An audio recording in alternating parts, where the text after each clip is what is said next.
s'appelle Changeons le monde maintenant. Changeons le monde parce qu'il ne va pas bien. Il ne va pas bien au niveau de l'écologie. Nous voyons bien, nous sommes très inquiets du futur. Et nous voyons ce monde un peu désemparé devant ce qui se présente. Comme s'il était, oui, il ne savait pas trop comment faire. On saurait comment faire, mais il y a des solutions qui demandent beaucoup d'efforts, de changements, et notre monde est bloqué dans une façon d'être, une façon de vivre qui ne va pas. Mais nous avons du mal à changer.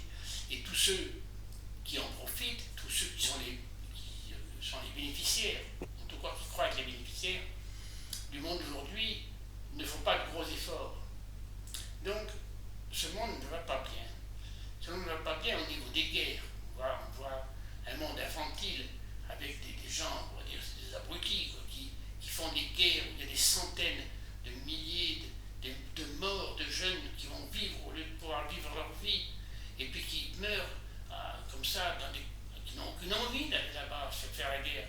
Mais voilà, parce que poursuivent des épées de but complètement bêtes, et voilà, et ça engendre tellement de malheur. Ça veut dire que ça va mal. Ça va mal aussi parce qu'on voit des sociétés, on voit comme dans la nôtre, des révoltes. On voit les gilets jaunes qu'il y a eu, les dernières révoltes. On voit que la société ne comprend pas ces révoltes. Les gens ne sont pas tous idiots. Je ne justifie pas les violences, le fait de casser les choses et tout ça, bien sûr, mais pourquoi les gens ne sont pas tous comme ça? Donc pourquoi tous ces gens-là se révoltent? Donc nous devons impérativement essayer de comprendre ce qui ne va pas. Bien sûr, il va falloir faire des efforts au niveau de l'écologie d'abord, mais il y a toute une remise en question de la société qui est indispensable, parce que notre système, cette société-là, est au bout. Disons, ça devient tellement excessif, avec des gens toujours plus riches, et puis les pauvres qui travaillent, qui n'arrivent même pas à vivre. Donc, avec tous ces gens qui veulent quitter leur pays parce qu'ils ne peuvent plus vivre dans leur pays, avec tous ces pays-là sectaires, avec des dictateurs en place, avec des gens comme en Afghanistan, où on martyrise les femmes, des choses comme ça, mais il n'y a pas d'évolution. Nous devons comprendre que cette société n'évolue pas. On est plutôt en régression. Par rapport à certaines œuvres, on est plutôt en régression. Alors, dans le passé, tout n'allait pas très bien. Il y a eu beaucoup de choses pas très favorables. Mais enfin, aujourd'hui, nous avons la conscience, nous avons l'information, nous avons les moyens de comprendre ce qui ne va pas. Donc il nous faut absolument avoir le courage de le faire. Si je vous parle aujourd'hui de cette conférence, c'est parce que, disons, il nous faut changer ce monde, mais ce monde ne changera pas en faisant la révolution. Quand on a fait la révolution, souvent c'était des colères qui étaient justes, qui étaient justifiées. Les rois ont abusé, les nobles ont tellement abusé des choses pendant si longtemps. Donc, à un moment donné, ça a explosé.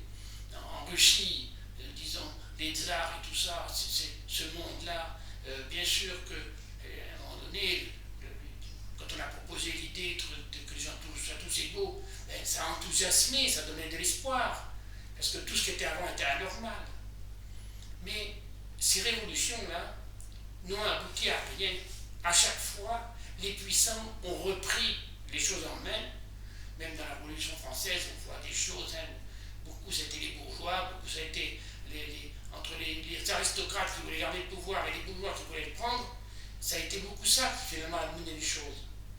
Et le peuple, qui avait souvent une juste révolte, n'avait pas toujours la maturité pour proposer quelque chose de plus positif. Bon, quand ils ont voulu le faire, il y a bien des exemples où le peuple a été assez bien agi, mais ça a été récupéré.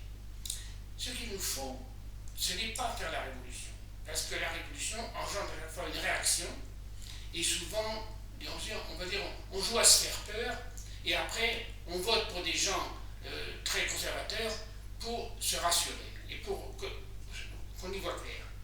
Donc, ce n'est pas la révolution qu'il faut faire, c'est chercher à évoluer. Et pour évoluer, que la société évolue, nous devons chacun évoluer. Il y a un ami qui me répondait sur un questionnaire et qui me disait il n'y a plus assez de nous, on parle beaucoup de jeux et on ne parle pas de nous. Mais c'est parce que c'est du faux jeu, c'est des mauvais jeux dont on parle.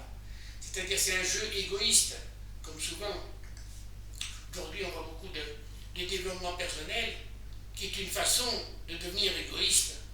Si on regarde bien, le vrai épanouissement, il n'est pas égoïste, parce que le vrai épanouissement, il fait que la personne elle est plus équilibrée et elle est plus en harmonie avec les autres. Et la personne équilibrée, elle aime la vie. C'est pas pour apprendre à pas vivre, comme certains font. Je voudrais pas citer trop de choses dans certaines religions ou certaines philosophies. On apprend à pas vivre, on apprend à viser le nirvana, le paradis ou autre chose, on apprend à la maîtrise et la discipline pour arriver à avoir un certain comportement. Nous devons comprendre que le bon comportement, c'est l'épanouissement de la vie. La vie, c'est une force, la vie, c'est une énergie. Elle poursuit son but. Je ne voudrais pas trop embrouiller les gens, mais il faut comprendre que, disons, la vie elle-même, elle a un but. Elle est organisée.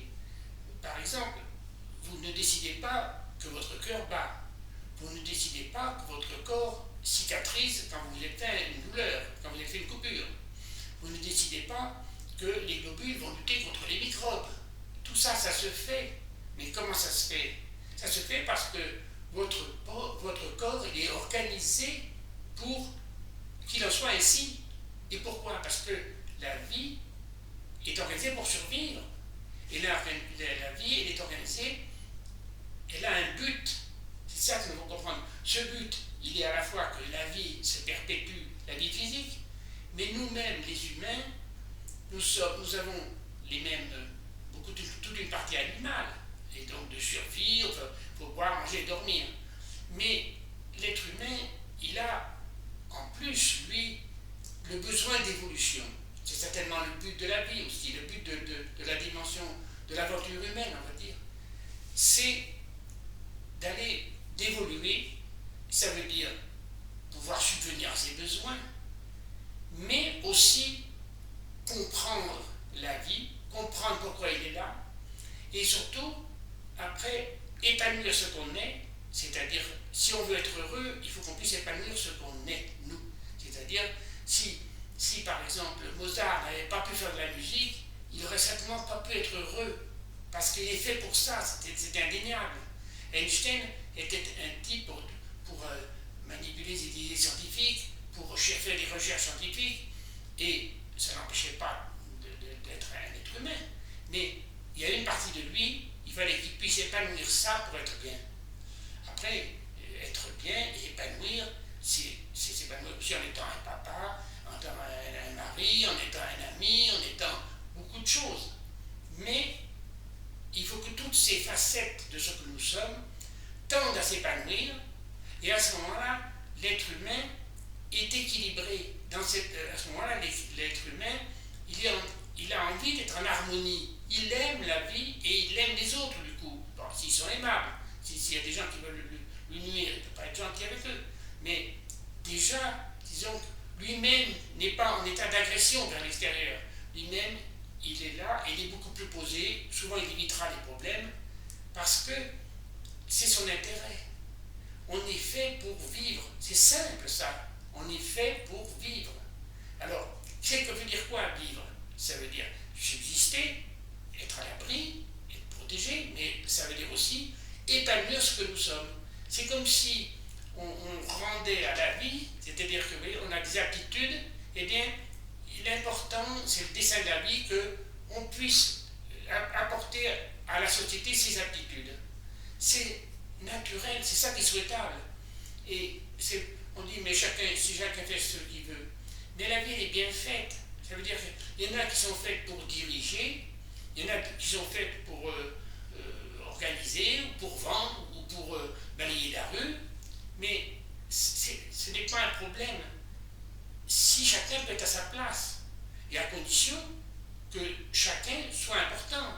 Si le balayeur, on ne le prend pour un rigolo, on ne le respecte pas, alors personne n'a envie d'être balayeur. Mais dans la mesure où il faut des gens qui soient balayeurs, t'aimes balayer toi? Eh bien balayer. Quoi, t'aimes faire ça, même si tu veux diriger, tu veux être le président, eh bien sois président. Et tu n'es pas supérieur pour autant. Tu as un rôle, fais ton rôle. Mais quand tu es hors de ton rôle, tu es un être comme tout le monde. Tu n'es rien de plus. Il faut surtout quitter tout ce paraître. Toute notre société, elle est construite sur ce paraître. C'est le contraire de l'être. Il faut le comprendre, ça, je l'ai déjà dit un peu dans d'autres conférences. Mais le paraître est le contraire de l'être. Le paraître, c'est je me donne un titre, je me mets un costume spécial, je fais comme, vous savez, on voit dans la spiritualité, ça me désespère ça, on voit dans la spiritualité qui devrait être vraiment le lieu où on comprend les choses, et les gens qui se donnent un rôle, ils sont devenus des maîtres, ils sont devenus des choses importantes, ils sont devenus ceci ou cela, mais c'est navrant que le paraître vienne se cacher là-dedans.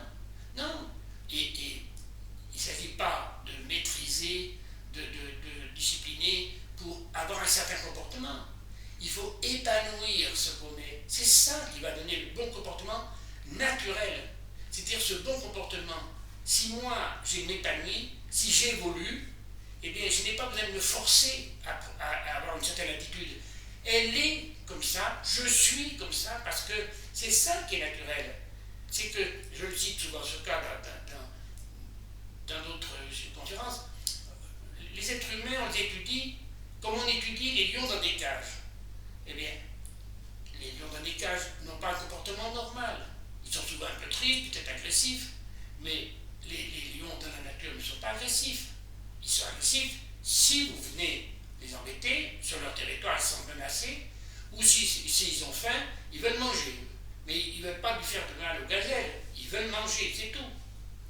Donc, il nous faut comprendre que ça, c'est vraiment quelque chose qui est étranger à toute notre façon de penser. On a l'impression que c'est avec de la maîtrise et de la discipline qu'on va arriver. Avec ça, on met un chapeau sur la cocotte et un beau jour, elle explose. Parce que de plus en plus, on veut empêcher les gens, de plus en plus, on veut qu'ils se maîtrisent, et les religions ont servi à ça. Encore, je vais faire de la peine à certaines, mais les religions ont servi à maîtriser les peuples, à maîtriser les gens, à leur faire peur, à leur promettre le paradis pour après. Et là, maintenant, il faut la fermer, maintenant, il faut être docile. Non, il faut sortir de tout ce monde-là, de l'importance des uns, de la supériorité des uns, de certains qui vivent sur le dos des autres. Nous devons comprendre, même ceux qui vivent sur le dos des autres ne peuvent pas être réellement heureux. Alors, ils ne le sont pas réellement, mais en achetant la nouvelle voiture, ah ben voilà, moi je peux acheter une nouvelle voiture, l'autre il ne peut pas le faire, donc je dois être heureux. Mathématiquement, je dois être heureux. Mais c'est pas comme ça que ça marche. Toute la société est construite sur cette importance des uns, sur cette réussite des uns. Mais on ne s'occupe pas de savoir celui qui est heureux, qui est bien avec ses enfants, qui aime sa femme, eh bien celui-là, on ne s'en occupe pas, celui-là il est insignifiant. Mais c'est le but de la vie. Alors peut-être il va être dans son travail, dans son activité, peut-être il sera balayeur, peut-être il sera président, peut-être il sera docteur, mais qu'il fasse bien son travail. Mais ça ne lui donne pas de supériorité. Ça, c'est contre lui-même. Il se croit supérieur, c'est contre lui-même, parce qu'il ne peut pas être, il ne peut pas être en favorisant le paraître. Être, c'est je suis Alain, je n'ai pas besoin de courir plus vite que les autres. S'il y en a qui court plus vite que moi, et qui court. Mais le but de la vie elle est construite comme ça, c'est pas un choix. La vie, elle est faite pour qu'on soit nous-mêmes, qu'on réalise, qu'on vive. Et vivre, c'est ça. Vivre, c'est être nous-mêmes. Ce n'est pas se comparer à personne. Donc, surtout, sortons de tout ça. Ça va finir en catastrophe si on ne veut pas le comprendre. On a une nature extraordinaire, on a des capacités extraordinaires, on a tellement des belles choses, et on en fait un enfer à la fin. C'est dramatique. Toutes ces capacités humaines, ces capacités tellement vives Pour arriver à faire quoi? Pour se taper sur la figure? Mais c'est terrible ça. Non, il faut, sortons-nous de ça. Sortons de ça. Alors comment faire pour sortir de ça? Bien justement, il ne faut pas que nous voulions faire la révolution. La révolution, c'est une réaction à une chose. Les réactions ne sont jamais positives. Ce qui est positif, c'est l'action. Alors l'action, c'est quoi? L'action, c'est de, déjà, nous, maintenant, chacun, commençons à créer l'autre monde dans celui-là. Il n'y aura pas un grand soir où tout va s'arranger. Il n'y aura pas, si demain on mettait les conditions qui soi-disant seraient parfaites, eh bien il y en a toujours certains qui essaieront d'en profiter. Les communistes, ils ont cru ça. Ils ont cru qu'après tout le monde allait être égal. Mais égal, il y en a qui étaient plus égaux que d'autres, comme on dit. C'est-à-dire qu'il y en a, dans la mesure où nous on n'a pas évolué, dans la mesure où on a un comportement infantile, un comportement égoïste, un comportement, oui, je veux dire surtout infantile, eh bien, dans cette mesure-là, alors, ça n'évoluera jamais. Ce qu'il nous faut, c'est nous devenir adultes. Alors, il ne faut pas culpabiliser de dire, ah oui, mais on est tellement dans un monde de paraître qu'on se juge, on en regarde, mais on est où on en est. Il ne faut pas s'occuper de savoir si je suis plus ou moins que l'autre, si je suis presque parfait ou je suis encore, j'ai fait telle bêtise. On s'en fout de ça, ça n'a qu'une importance. Ce qu'il faut, c'est la réalité de ce que je suis aujourd'hui, moi, par rapport à moi. J'essaie d'épanouir ce que je suis, j'essaie d'être, et j'essaie pas de. Je quitte le paraître, je quitte me comparer aux autres, je quitte, disons, le jugement des autres, je regarde objectivement, et il faut que je développe mon discernement pour être objectif. Quand je fais des bêtises, il ne faut pas que je dise que c'est des choses bien.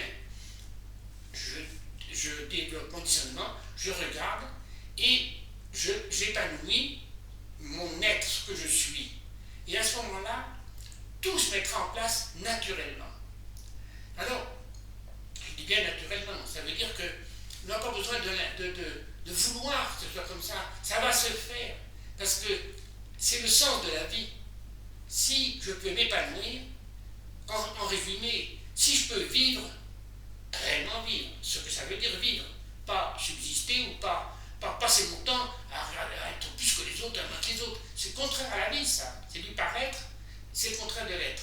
Et c'est l'être, la vie c'est l'être.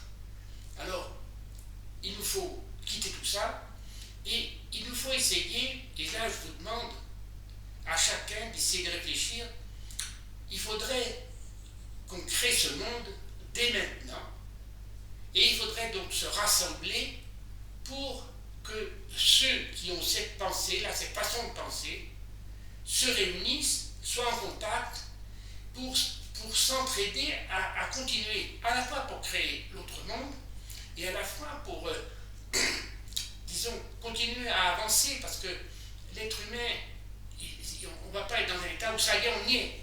On pourra toujours évoluer, il faudra toujours évoluer. La vie, l'évolution, c'est en mouvement. Jamais ça va s'arrêter. Ça veut dire que quand on sera monté au premier étage, il faudra viser le deuxième. Autrement, il y aura des problèmes. Donc, le bonheur, il est d'aller vers quelque chose. C'est pas, on obtient un truc et puis ça y est, maintenant c'est fini, ça y est, je suis heureux pour la vie entière. Non, l'être humain, il est heureux s'il peut vivre sa vie. C'est ça qui va le rendre heureux. C'est ça le bonheur. Et au bout de ça, de vivre ma vie et de pouvoir réaliser ce que je suis, et après, le jour où il faut partir, eh bien on s'en va. Et ce n'est pas triste ce jour-là, parce que la vie est bien faite, et ce jour-là on est fatigué, ce jour-là, et voilà. Et puis, peut-être qu'on est déjà connecté avec autre chose, on ne sait pas. C'est à partir du moment où on va vers la conscience, on se connecte avec des choses que nous, aujourd'hui, on ne soupçonne pas. On commence au point de vue énergétique, au point de vue...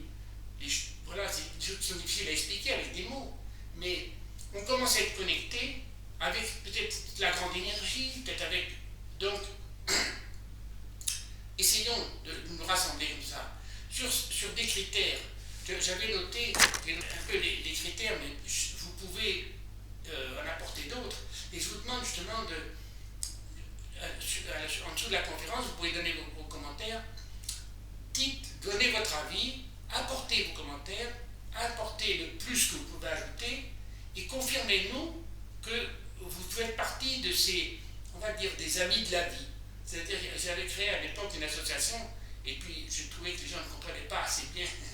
Disons, c'était beaucoup de réunions pour se faire, pour parler de choses intellectuelles, pour se donner de l'importance, mais réellement pour changer les choses, chacun voulait rester dans son petit truc. Donc, à un moment donné, j'ai arrêté.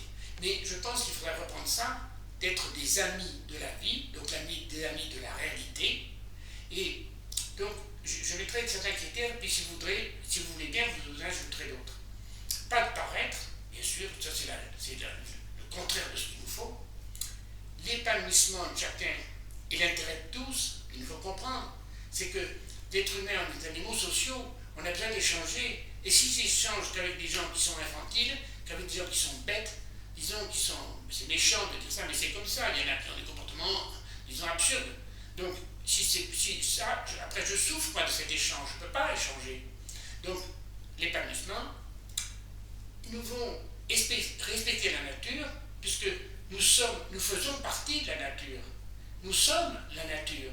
Donc, il ne nous est pas possible de croire, nous, qu'on est au-dessus, et puis qu'on peut se dispenser de respecter. C'est comme si vous ne respectez pas votre propre maison. Vous ne pourrez pas être bien. Donc, la nature, il nous faut essayer de ne pas être juge avec les autres. Il y en a peut-être qui font encore des choses qui seraient pas souhaitables. Il y en a qui ceci. Chacun fait ce qu'il peut. Mais que chacun fasse ce qu'il peut. Que chacun soit engagé sur sa route et on n'a pas à juger. Alors, il nous faut aller sur cette compréhension, comprendre ce qu'est la vie. Parce que nous sommes des vivants, nous devons comprendre ce que ça veut dire. Exactement. Cette vie qui nous anime, on peut comprendre d'où elle vient, on peut comprendre où elle veut aller, on peut comprendre. Il y a toute une dimension spirituelle, je dis bien spirituelle, mais pas religieuse. Les religions, là aussi ça va pas faire plaisir à tout le monde, mais les religions ont été inventées par les hommes et finalement elles ont été récupérées avec des bonnes intentions. Je pense que Jésus était certainement quelqu'un qui a voulu bien faire, qui a voulu apporter des choses, s'est révolté contre les abus de certains religieux qui faisaient du commerce, mais autrement, lui-même il était juif, il ne s'est jamais opposé à la religion juive. Mais Jésus est certainement un type très bien, respectable, après pas fils de Dieu, tout ça c'est des infantillages, mais Jésus a voulu certainement faire du bon travail, apporter quelque chose, mais après ça a été récupéré. C'est l'empereur Constantin qui a ravigoté tout ça, qui a tout transformé tout ça pour en faire des choses derrière. Et puis même ceux qui ont suivi, il y en a qui voulaient ci, il y en a qui voulaient ça derrière. Chacun a cherché à avoir de l'importance. La famille de Jésus, puis après les apôtres, et aussi ceux-là, ils se sont disputés entre eux et tout ça. Allez, disons, acceptons la dimension spirituelle, ne nous bloquons à rien, n'inventons pas des choses, n'imaginons pas des choses, mais même si c'est des choses qu'on ne comprend pas, ça ne veut pas dire qu'elles n'existent pas. Il y a des choses qu'on ne peut peut-être pas définir, mais ça ne veut pas dire qu'elles n'existent pas. Alors, s'il y a une dimension spirituelle, développons cette dimension, c'est ma conviction, mais développons cette dimension spirituelle, mais sans y mettre rien d'imaginaire, sans inventer rien. Si je ne peux pas vous dire ce que c'est, eh bien je ne le dis pas. Ça ne veut pas dire que je ne ressens pas quelque chose, mais si je ne peux pas le définir, eh bien je ne le définis pas. Voilà. Mais, donc, essayons de nous rassembler. D'abord, si vous voulez bien transmettre le lien de cette conférence, le transmettre à d'autres gens pour que ces choses-là se sachent, et mettez un message pour dire que vous êtes avec nous pour avancer. Voilà. Je vous remercie. À bientôt.